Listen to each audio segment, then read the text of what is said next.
afise inda, ariko ngira tuvuge bitanu nyamukuru. Ikintu rero ca mbere umugore afise inda ategerezwa kwirinda gukora, ni ukunywa itabi, inzoga, ndetse n'amadroge yose, kuko ivyo birarengana aho umwana ari mu gitereko bikamusangayo, bikamwononera ubuzima bwiwe, ugasanga umwana avutse afise ubumuga butandukanye, ivyo bitwa ama malformation congénitale. Rero mu gihe umugore afise inda, yokwirinda kunywa inzoga, itabi, ndetse n'ibiyayuramutwe bitandukanye, kuko birarengana igitereko bigashikira aho umwana ari, bikamutera ubumuga bugiye butandukanye. Rero ico ni ica mbere. Ica kabiri ni uko yokwirinda kunywa ibinini canke imiti muganga atamwandikiye, iyo bitwa automedication, ugasanga umugore afise inda, agwaye ubushuhe aciye apfa kunywa ibinini muganga atamubwiye, kuko hari ibinini tunwa canke ibinini umugore anywa afise inda bigaca bishikira umwana bikamwononera ubuzima bwiwe.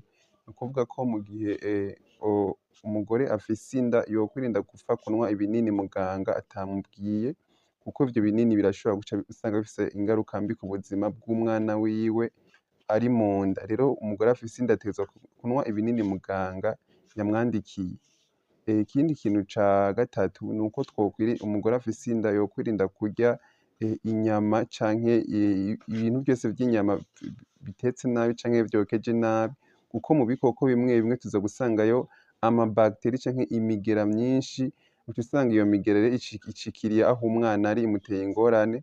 Turashobora kuvuga nk'imigera yitwa ama toxoplasma gondii, iyo itera ingwara yitwa toxoplasmose. Rero iyo toxoplasmose iva mu nyama z'ibikoko, canke iyo migera itera iyo ngwara ya toxoplasmose iva mu nyama z'ibikoko.